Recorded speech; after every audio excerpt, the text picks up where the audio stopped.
South Jersey's play-by-play home for the Eagles, Touchdown! Sixers, and Flyers. He scored! 97.3 ESPN, WENJ, WENJ HD Millville, Atlantic City, a Town Square media station. This is Game Night with Josh Hennig on 97.3 ESPN and the free mobile app. Now, live from the Matt Black Kia Studios. What a move! Here's Josh Hennig. Friday edition of Game Night on 97.3 ESPN FM and the 97.3 ESPN mobile app. Yes, we are live at the Matt Black Kia Studios.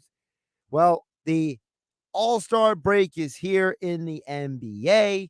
Sixers with a huge win last night. We'll talk about that as well as the state of the Eastern Conference at the All-Star break with Kevin McCormick, Sixers beat writer, coming up at 6:20 p.m. tonight. As always, you can join the conversation at 609-403-0973. That's 609-403-0973 is the text board. Also, priority messaging through the 97.3 ESPN mobile app. Thanks to First Bank of Seattle City. You can DM to the show as well, as we are at the NBA All-Star break. And last night was everything you could have hoped for as a basketball fan. Everything you could have hoped for. I put on that game last night, and last night was one of those nights where, I actually had a chance to just sit down and decompress and watch a basketball game. And I thoroughly enjoyed that game. I mean, that game was two of the best players on planet Earth, Joel Embiid and Giannis, just going at it. Tyrese Maxey had himself a night. Chris Middleton picked up his play. That was high-level basketball. And I wouldn't be surprised if we see the Sixers and the Bucks either in the semifinals or the Eastern Conference Finals this year. Now, I understand that both teams are not 100% right now. Sixers don't have James Harden. Bucks don't have Ibaka. So both teams' main acquisitions at the deadline weren't available last night. But for the Sixers to get that win on the road was incredibly impressive. You got to give them credit for getting the job done, finding the way to win. It was a great job by everybody involved. But the one thing that stood out to me the most in that game last night was the guy who wasn't playing.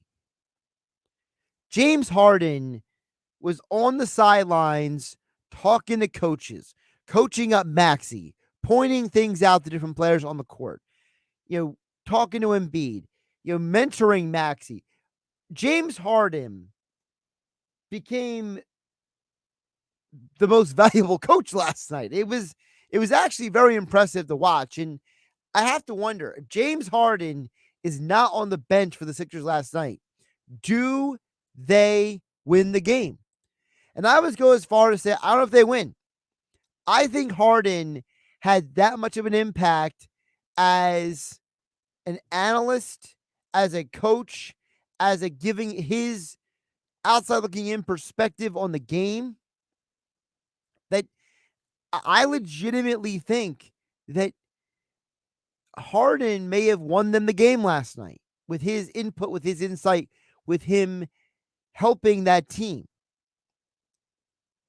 And I think that people don't realize that part of what Harden brings to the Sixers is not just always a phenomenal talent. He's a multiple-time All-Star. He's a former league MVP. He's one of the greatest scorers of all time. He's a gamer. All that stuff is great. All that stuff is cool. But it's the basketball intelligence that he's bringing that I think is getting underrated in all this. I have never seen a new player like Harden have the impact that he has, not even playing, that we saw last night. I was so impressed. I love what Harden has brought to this organization. And I can't wait to see him on the court, because if he's able to do that off the court, on the sideline, on the bench, helping in that way, imagine what he's going to do in real time, in the game. I can't wait to see it, because seeing the way he elevated Tyrese Maxey's game by just talking to him, by just communicating with him, it was great. And I think that we don't always value basketball intelligence. We talk about football intelligence when it comes to quarterbacks a lot, but basketball intelligence is something that goes a long way. I think it's something that gets mischaracterized at times and misunderstood, but I think it's still important nonetheless.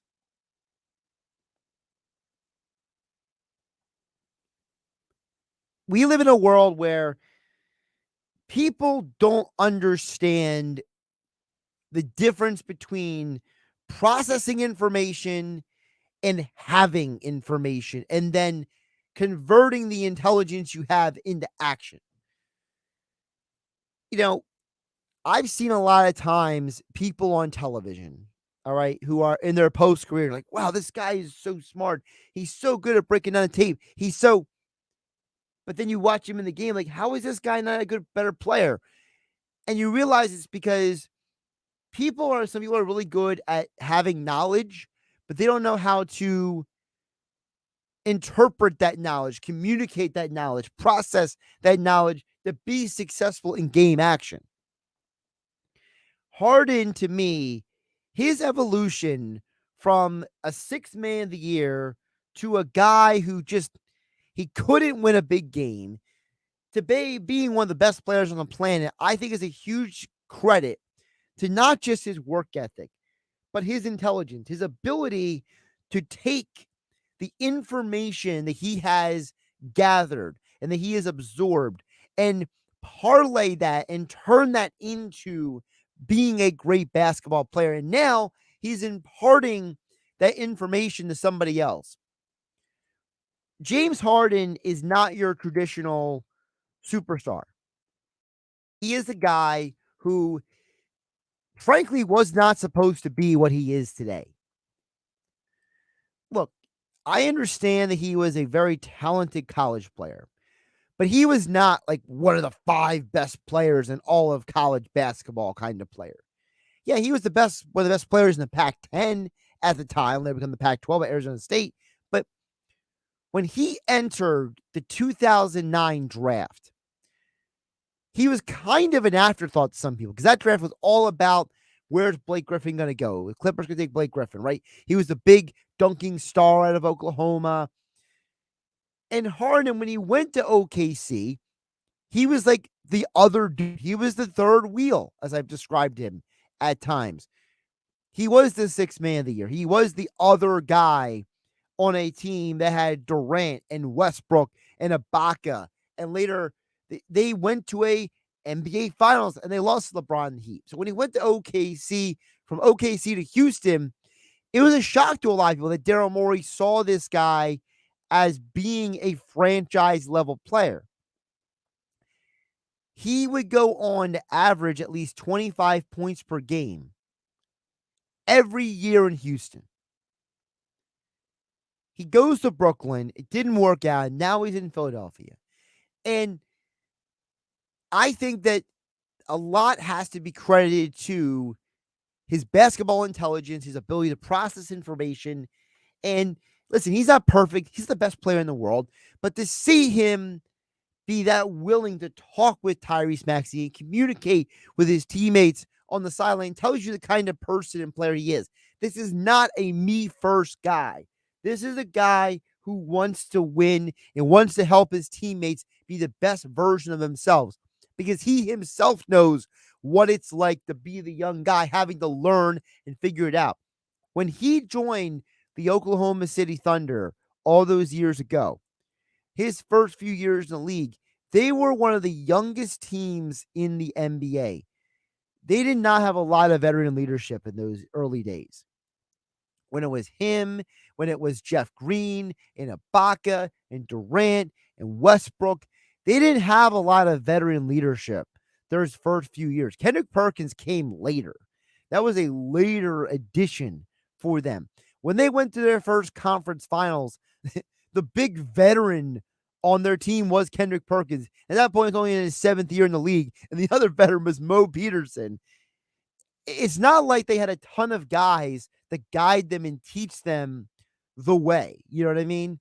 Anyone's ever seen The Mandalorian, This Is the Way? He never had somebody to teach him this is the way. So now he's able to impart that wisdom and knowledge to Maxey, to the guys on this team now. And I think it's a huge attribute that is getting overlooked in all of this. And I'm looking forward to seeing what Harden is going to do after the All-Star break coming up. Josh Hennig here on Game Night on 97.3 ESPN. As always, you can join the conversation. You can DM the show through the 97.3 ESPN mobile app. Thanks to First Bank of Seattle City. Or you can text in at 609-403-0973. Sixers beat writer from Clutch Points, Kevin McCormick will join us coming up in less than 10 minutes from now. Talk more Sixers and the NBA at the All-Star break. Speaking of the NBA at the All-Star break, I think that what's one thing that's overlooked right now is when you look at the Eastern Conference, I think it's turning out to look like this is going to be an incredible postseason. The Miami Heat are top of the East right now, and they basically played a month without Bam Adebayo and a chunk of games without Jimmy Butler. The Chicago Bulls right now are still winning games, and Zach LaVine isn't even on the floor. The Sixers are still waiting for Harden to join their roster. The Cavs have played very well this year, and it's without Colin Sexton. Ricky Rubio went down partway through the year. The Milwaukee Bucks have played huge chunks of this season without at least one of their three best players. Giannis missed games due to COVID. Middleton missed games due to COVID. Holiday missed games due to COVID. And now they're getting Ibaka to join that team. Imagine how big and long athletic they're going to be then. The Celtics, they had a rough start to the year, but they kind of found their way. They have arguably two of the top 25 players in the NBA today with Tatum and Brown. And if they can consistently keep playing defense the way they have been recently, they can be very dangerous in the postseason. The Raptors are sneaky good. The Nets, if they ever get healthy, and we'll see what happens with Durant and then Kyrie at the vax mandate ever gets lifted. We'll see what happens with the Nets. Ben Simmons also make his debut. Charlotte, they're a fun team to watch. LaMelo Ball, Gordon Hayward, that whole unit down there, they're fun to watch. And then the Hawks, they're hanging on to that 10th spot for the play-in game. And Trae Young is a dangerous weapon. If he gets into a one-game, you're in or you're out scenario, it's hard to go against him. And right behind the Hawks right now are the Wizards, although the Wizards are hard to really believe in right now because Beal is pretty much done for the year, and I don't know if Porzingis actually brings them. But all those teams I just mentioned are going to make the postseason a ton of fun. I wouldn't be surprised if almost every series goes the maximum number of games. I don't see a major advantage for any of the top 6, 7, 8 teams. The only team I mentioned that I think is going to get outgunned in the postseason potentially is Toronto. But the thing with Toronto is, Toronto, they're a team that is turned into one of those, rosters that people overlook, but they forget that Siakam is a phenomenal talent. Fred VanVleet is lights out.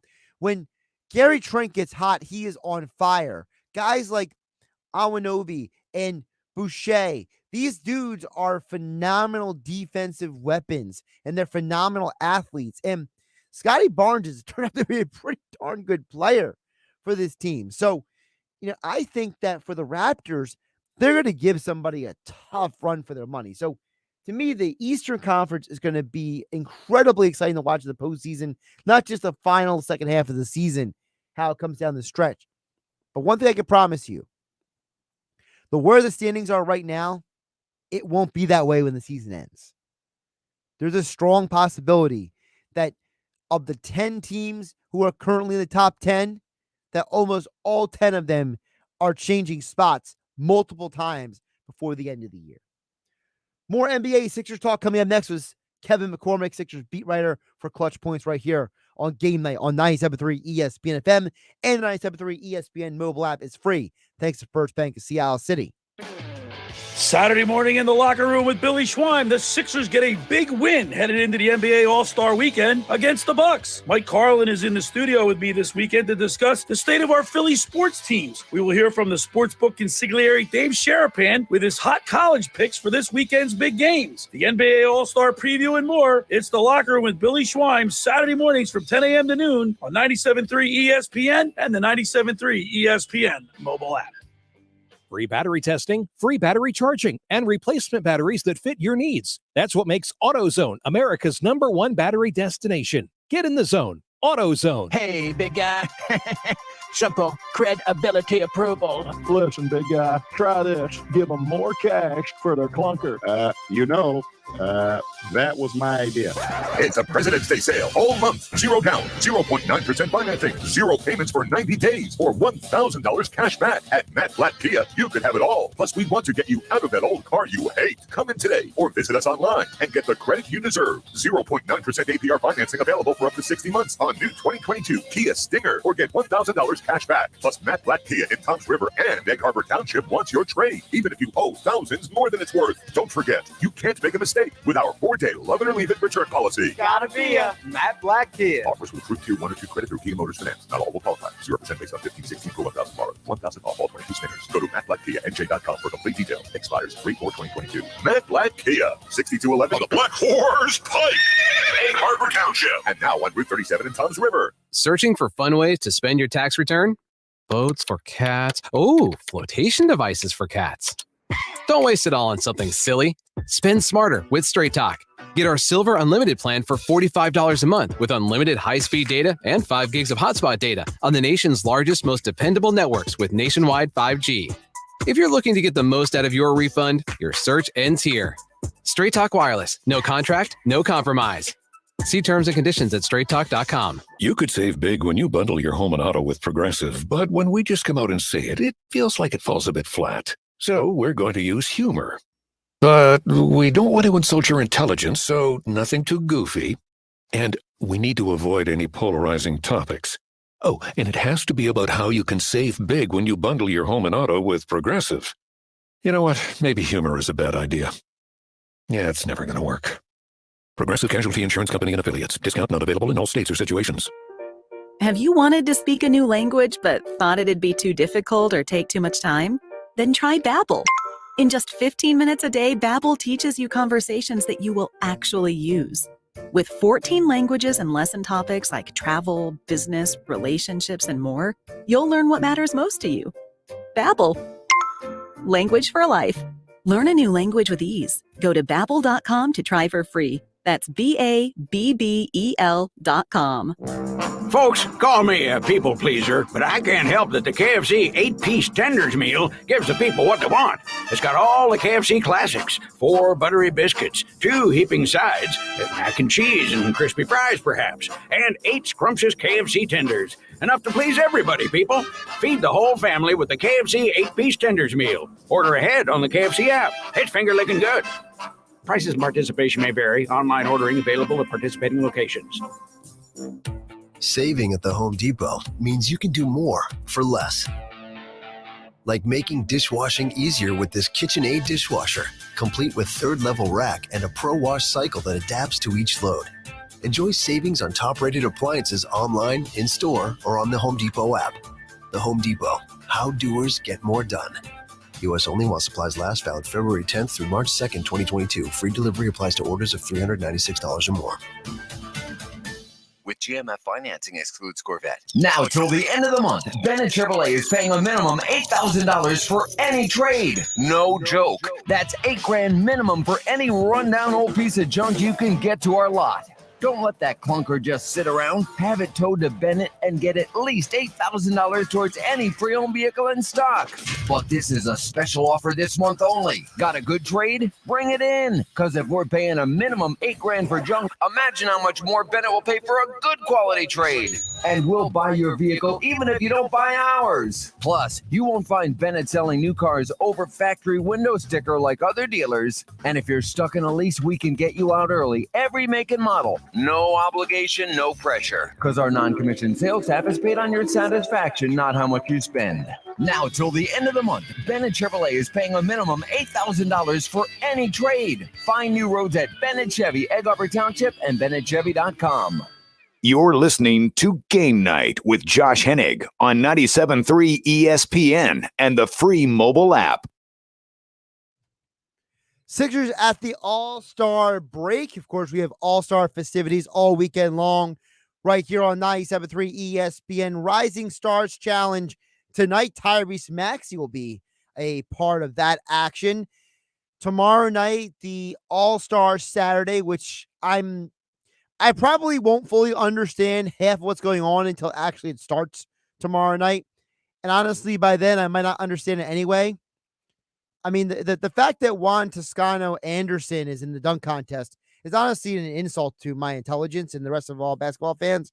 But then you have the regular All-Star game on Sunday night. So busy basketball weekend ahead. The Sixers, big win last night. We'll get to all of that and more right now. Kevin McCormick, Sixers beat writer for Clutch Points, joins us right now here on 97.3 ESPN here on Game Night. Kevin, how you doing today? Josh, I'm doing good, man. How about yourself? I'm doing pretty good. Let's start with last night because I thought that last night was there was a lot to take from last night. But I think one of the things I mentioned before you came on is James Harden did more than I think anyone else last night to help the team win. No offense to Embiid, the amazing game he had, but the way he was talking to Tyrese and Joel and pointing things out, I think that people don't realize how intelligent and how sharp and how keen Harden is as a basketball player, that he's able to uplift the players who are on the court and he's not even playing. Yeah, absolutely. I mean, being in the league for this long, you don't kind of attain superstar status without having that, that wherewithal and that IQ for the game. So I agree with you. Definitely did help a lot just as a vocal leader. I mean, it was something he talked about on Tuesday in his press conference of, understanding that there's talent on this roster outside of just Joel Embiid, and he's kind of taking it upon himself to help bring the best out of everybody as well. Mentioned Tobias Harris, mentioned Tyrese Maxey as well, someone he was in his ear a lot, which is only beneficial. I mean, this is just another premier ball handling guard that Tyrese Maxey now has in his ear to help the long-term trajectory of his career. So yeah, I agree. Definitely just as a vocal leader and just having someone who sees the game a little differently and at a bit of a higher level certainly helped a lot of guys last night. Well, the part of it also is, and I was saying this before you came on, Harden was never like the superstar before he became the superstar. He was the other guy in the 2009 draft. That was the Blake Griffin draft, right? People don't even remember Harden was probably in that draft. He was in the Pac-10 when the Pac-10, nobody cared about the Pac-10 college basketball. He was the third and fourth wheel on that OKC team because it was Durant. It was Westbrook. People even talk more about, I remember the profiles about Ibaka going into the NBA finals, against the Heat. No one talked about Harden. Harden had to become the superstar that he is. So to me, he has accumulated and built himself into the guy that he is. So as someone who has to earn their way is in a better position to communicate the path to someone like a Maxey. Yeah, I think so, especially like you said, starting up as like a sixth man and kind of didn't really step out as quote unquote the guy day one and had to play alongside some premier talent, even though Russell Westbrook and Kevin Durant were still rather young. I mean, Kevin Durant had already had, multiple scoring titles, Rookie of the Year, was widely regarded as someone who was going to be in the upper echelon of NBA stardom in a few years. So yeah, definitely his situation, his upbringing through the league can definitely mirror Maxey a little bit as he kind of tries to find his footing playing alongside stars now, including Harden himself and Joel Embiid. Speaking of Embiid, I don't think anybody disagrees that he is the MVP of the league at this point. If anybody does, I think they're just nuts. But what we do know for a fact is Joel is playing the best he ever has. This is the best we have ever seen Joel play. Is there more? Is there another level he can go to? Like, I don't think that, I'm not sure, Kevin, that this is actually it for him. There's a potential that, Joel, he's only 27 years old. It's not like he's like 33 doing all this. It's so tough to say just because he already can do just about everything. I guess I would say I don't know if there's a higher gear, but I would say maybe his game becomes more refined with age and maturity, and and continuing. We're seeing him grow as a passer now to while maybe a few years from now he could be a more refined passer. Same thing with his ball handling as well. It's so tough to say that a guy who is out here scoring 35 to 40 a night on supreme efficiency some nights has another tier to go. At some point there is like a ceiling to be put. I mean, Joel Embiid has completely shattered his for the most part, being a 7 foot, 280-pound guy who can run the coast of the floor, who is pulling off Euro steps, who did the Harden step back three almost to excellence last night, 2 days after video surfacing of him doing it in practice with Harden and Sam Cassell. So I don't know if to say there's a quote unquote another level, but I still say there's definitely room to refine more areas of his game. Sixers beat writer Kevin McCormick joining us here on Game Night on 97.3 ESPN at Kevin MCC NBA. Check out all of his coverage of the Sixers and the NBA over at Clutch Points. Now, Kevin, one of the things obviously people are talking about with the Sixers as we are at the All-Star break is, okay, Harden's going to be on the floor next week, but you traded away Drummond to make this deal happen.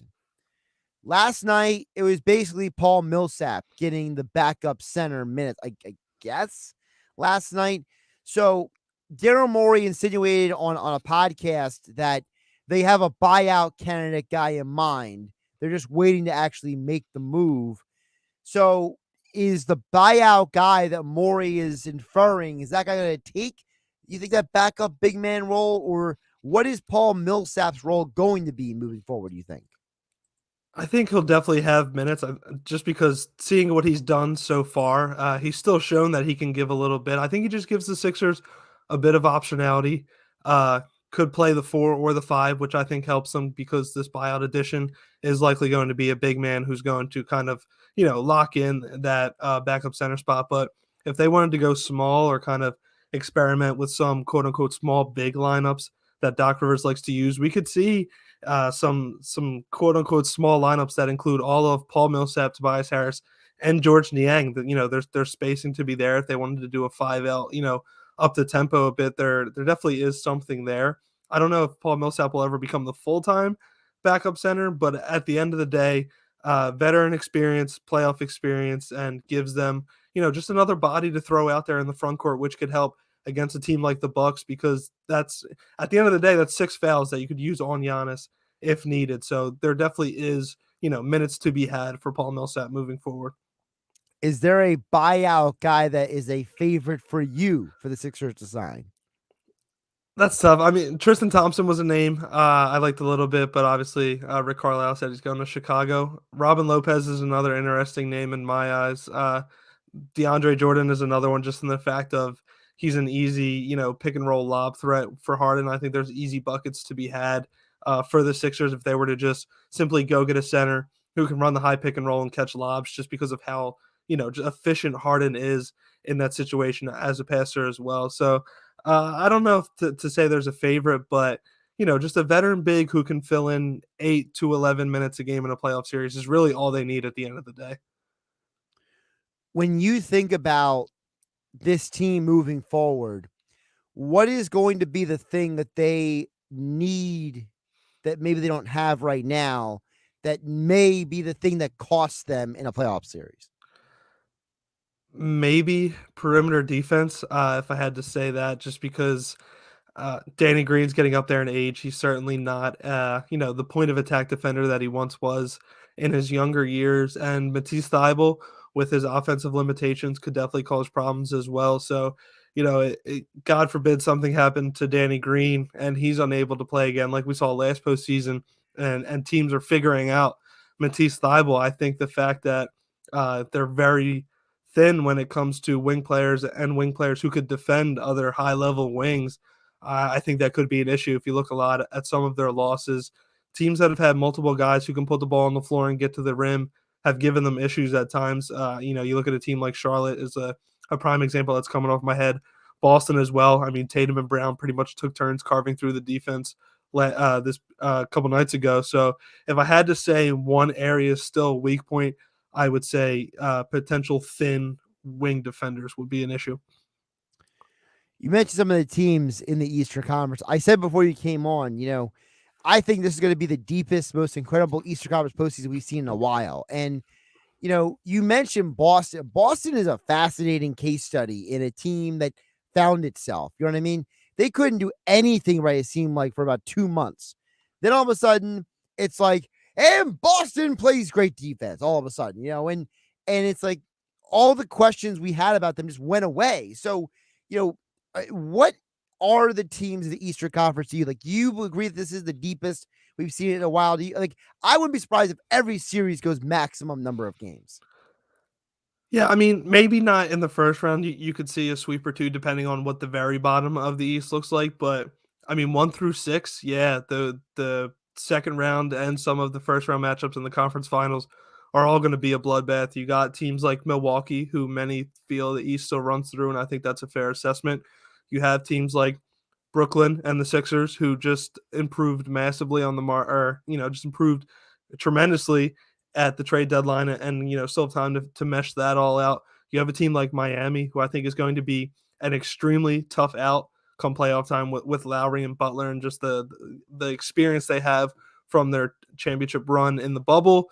You have Boston, like you just said, who's been playing well. Chicago is a team to watch out once they're fully healthy again. And while they might not have the experience, they just have like shot makers, which is really what it comes down to in the playoffs. I mean, when it's 5 minutes of a tight game in a playoff series and you got Zach LaVine and DeMar DeRozan to go to, I think that's going to be a very tough team to overcome. So yeah, I agree. I mean, it has a chance to be a real just slugfest in the Eastern Conference playoffs this year for the first time in a very long time. Name me the team that does not want to see the Sixers and the team the Sixers don't want to see in the playoffs. Are we talking throughout the entire playoffs? Of the Eastern Conference teams that within reason can make the postseason. Like I'm not talking about no offense to Toronto, they're a nice team, but I don't think they're going to beat anybody in the postseason.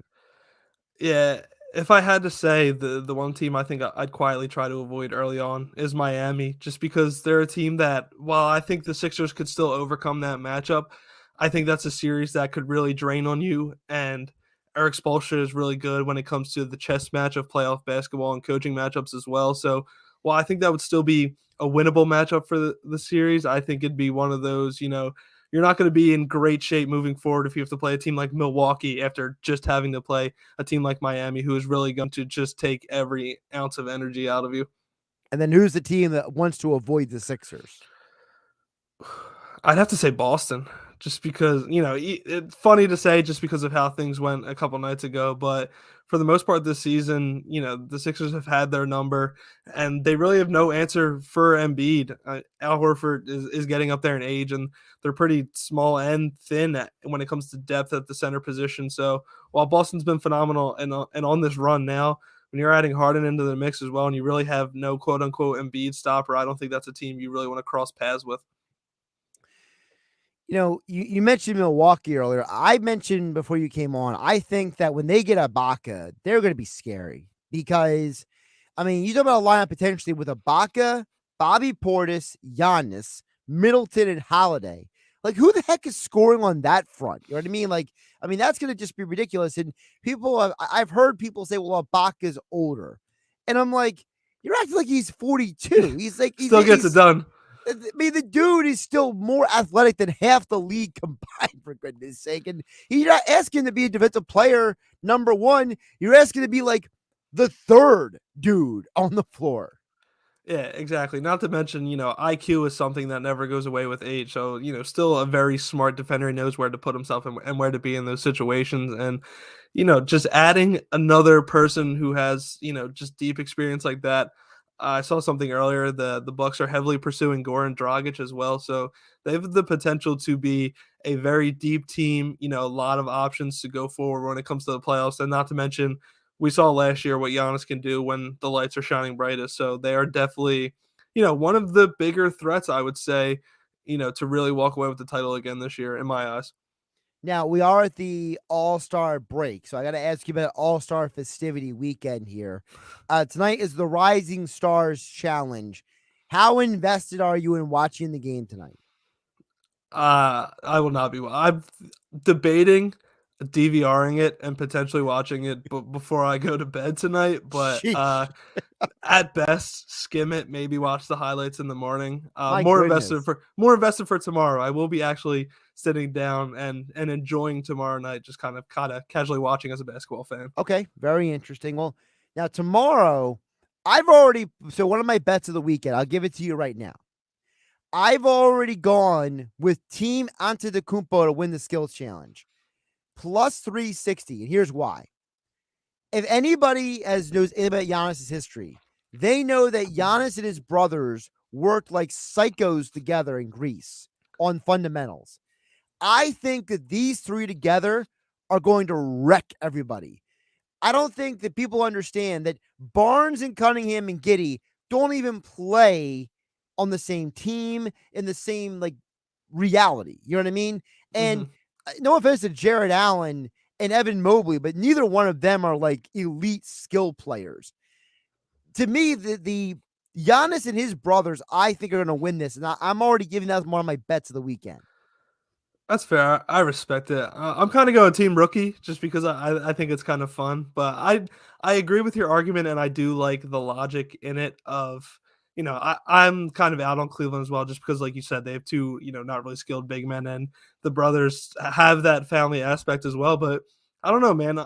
I'm giddy for Giddey. I'll say that. And Cade's looks very nice as well, and Scotty Barnes definitely has the potential there. So if I had to place money on a team, I think I'd go team rookie. Well, there's no value there. It's minus 140. So bet the house. 3-point competition. Do you have a guy that you like? I was listening to a podcast this morning. They were joking there's 20 people in the 3-point contest when there's really only 8. But the concept is there because it's like Zach. First of all, how is Zach LaVine doing this? I thought he had a bad knee. Yeah, he still might participate. Well, I think he's going to go for it just because if he were to win, he'd become the first player in history to win both the dunk contest and the 3-point contest. That's why he keeps kind of coming back into it every year. But I think it's going to be an interesting 3-point contest this year. My front runner in my eyes is Desmond Bain, and then if I had to pick a dark horse, I'd go Cat, just because I think it'd be kind of cool to see a big man win it and kind of supplement the resurgence of the big man and show how they're more than just rim runners and lob catchers. Honestly, I think Cat has no shot. I think he's going to get cold at one point and just miss a bunch of shots. But he's a set shooter, and this competition really favors guys like that. That's why I'm picking Desmond Bain as well. The catch and shoot guys or the set shooters, I think, bode much better than guys who are more typical to shooting off the dribble, maybe like a Fred VanVleet. Well, that's why for me, for this competition, I actually like McCollum. I think McCollum is a good guy. That's a good pick too. Gets the shot off quick. There's not a lot of thought. No offense to Trae Young, but he thinks a little bit sometimes when he shoots. You know what I mean? Sometimes. And it's Trae is so streaky. To me, CJ is scary because he's one of those guys that there's not a lot of movement in the shot. It's very fundamental. It's just catch, release, go. Catch, release, go. So to me, CJ is the guy that I'm looking at. I respect that decision. I will say, just go watch some Desmond Bain tape. You'll get sold. Listen, Plus, I watch jacked. a lot of Grizzlies games. I'm a big John Morant guy, so I know Desmond Bain is jacked. He's gonna be good to go. He's got the motor. He's got the arm strength easily. Dude's diesel. Give me Desmond Bain. Yeah. Who, by the way, so could Desmond Bain play Bane in a movie? Absolutely. I mean, he's a little undersized in terms of height aspect, but if we're talking pure circumference of bicep, absolutely. That's what I mean. It's the build. He's got Desmond Bain got could absolutely, he could absolutely take on Batman. You throw a vest on him and not a Memphis jersey, absolutely.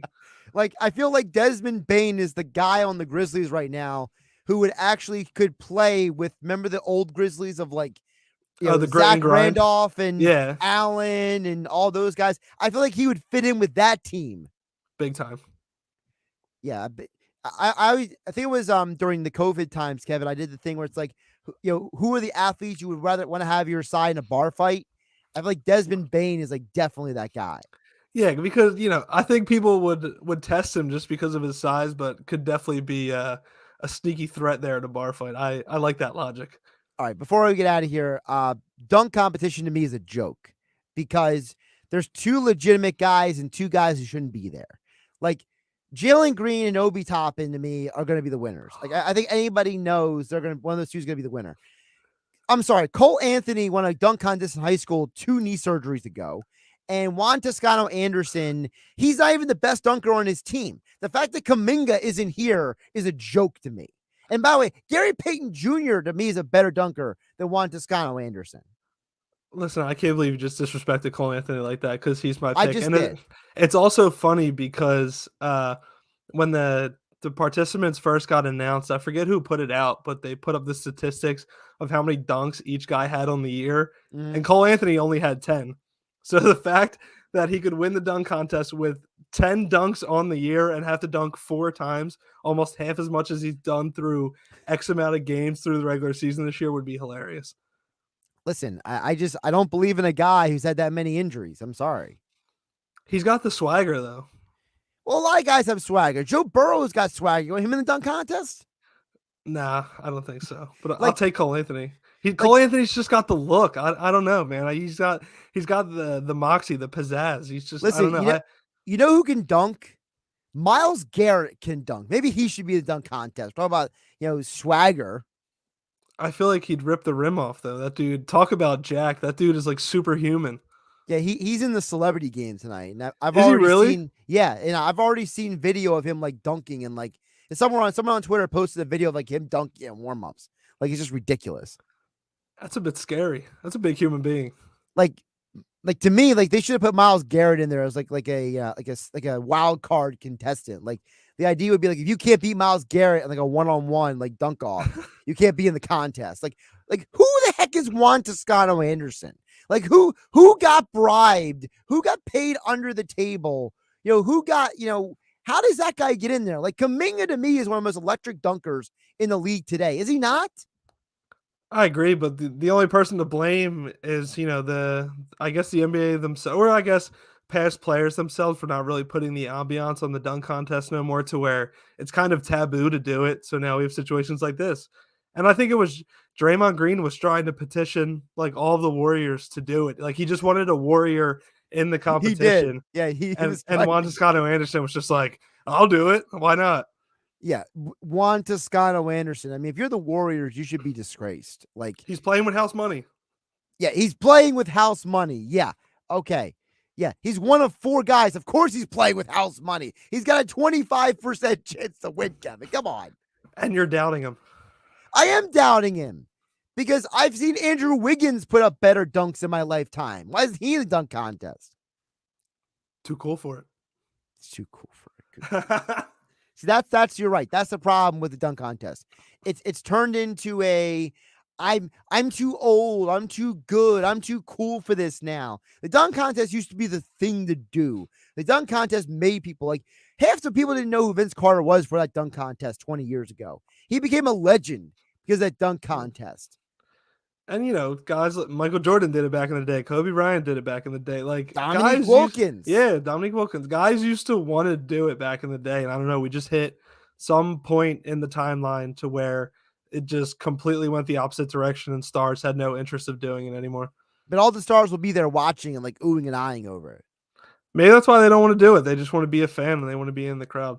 The only thing I will say, I guess it's kind of cool in the fact that it kind of paves the way for young talent, I guess, to kind of make a name for themselves and, kind of showcase the next generation if guys can show out well, like an Obi Toppin or a Jalen Green. Well, Cole Anthony is plus 250, so go make your bet, Kevin. I will. Bet in the mortgage. Check him out over at Clutch Points in the Clutch Points app. Kevin McCormick, Sixers beat writer, joined us right here on Game Night on 97.3 ESPN. Kevin, appreciate you joining me today, and don't stay up too late watching the replay of Tyrese Maxey and the Rising Stars, okay? Absolutely. I'll talk to you later, Josh. Have a good weekend. You too. Kevin McCormick joined us right here on 97.3 ESPN. We'll check out the text board in just a moment. Text board is 609-403 0973. You also can DM the show through the 973 ESPN mobile app. Thanks to First Bank of South City. And we will announce this week's South Jersey High School Athlete of the Week. People have been voting all week long. We will tell you the winner next, right here on Game Night with me, Josh Hennig, on 973 ESPN. NBA All-Star Saturday night on ESPN Radio.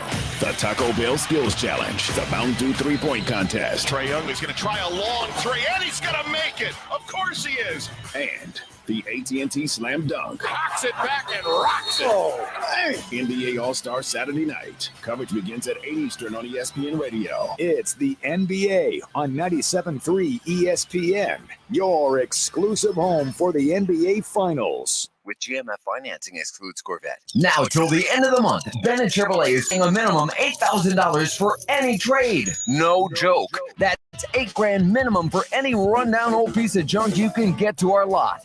Don't let that clunker just sit around. Have it towed to Bennett and get at least $8,000 towards any pre-owned vehicle in stock. But this is a special offer this month only. Got a good trade? Bring it in. Because if we're paying a minimum $8,000 for junk, Imagine how much more Bennett will pay for a good quality trade. and we'll buy your vehicle even if you don't buy ours. Plus, you won't find Bennett selling new cars over factory window sticker like other dealers. And if you're stuck in a lease, we can get you out early, every make and model. No obligation, no pressure. Because our non-commissioned sales staff is paid on your satisfaction, not how much you spend.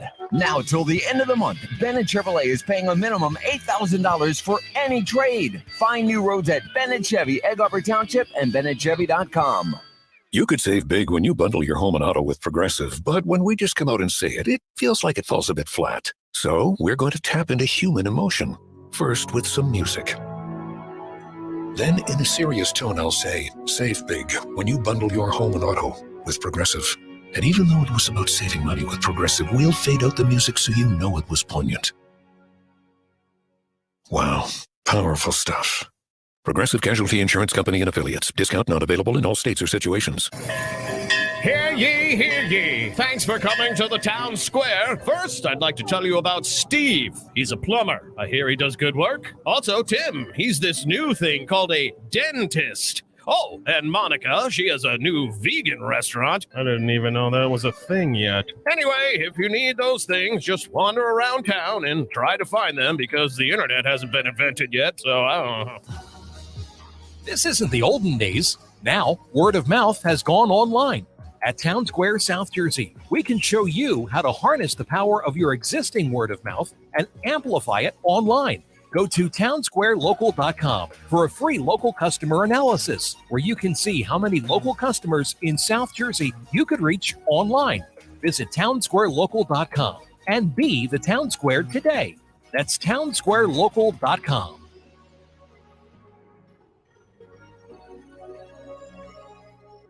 This is important news. If you have unfiled tax returns, the IRS is shifting gears and ramping up investigations on non-filers this year. If you fail to file your tax returns for a year or more, or you owe back taxes, now's the time to call Optima Tax Relief before the IRS finds you. Optima is America's #1 most trusted tax resolution firm, specialized in helping individuals, families, and businesses get right with the IRS. They're experts in the Taxpayer Relief Initiative, a powerful new program that can make resolving tax issues easier. A+ rated with the Better Business Bureau, Optima's award-winning team has helped thousands of people protect their paychecks, bank accounts, homes, and businesses by putting their tax problems to rest, resolving over $1 billion in tax debts for their clients. Call Optima now for a free consultation. Call 800-968-9022. 800-968-9022. 800-968-9022.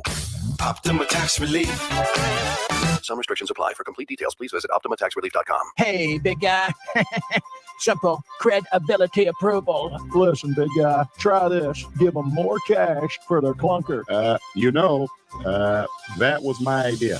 It's a President's Day sale all month. 0 down, 0.9% financing, 0 payments for 90 days, or $1,000 cash back. At Matt Blatt Kia, you can have it all. Plus, we want to get you out of that old car you hate. Come in today or visit us online and get the credit you deserve. 0.9% APR financing available for up to 60 months on new 2022 Kia Stinger, or get $1,000 cash back. Plus, Matt Blatt Kia in Toms River and Egg Harbor Township wants your trade, even if you owe thousands more than it's worth. Don't forget, you can't make a mistake mistake with our 4-day love it or leave it return policy. Gotta be a Matt Black kid. Offers with approved Tier 1 or 2 credit through Kia Motors Finance. Not all will qualify. 0% based on 1516 for 1,000 borrowed. 1,000 off all 22 stickers. Go to mattblackkianj.com for complete details. Expires 3/4/2022. Matt Black Kia, 6211 on the Black Horse Pike, Egg Harbor Township, and now on Route 37 in Tom's River. Now, more Game Night with Josh Hennig on 97.3 ESPN and the free mobile app.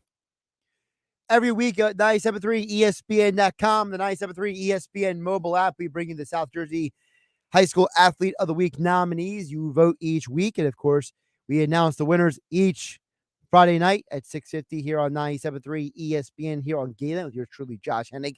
Your nominees this week were Ymir Diggs from Violent. The senior scored 1,000th point of his high school career last week. He's averaging 17 points per game. Scored a total of 47 points combined in 2 games against Millville and Cumberland Regional last week.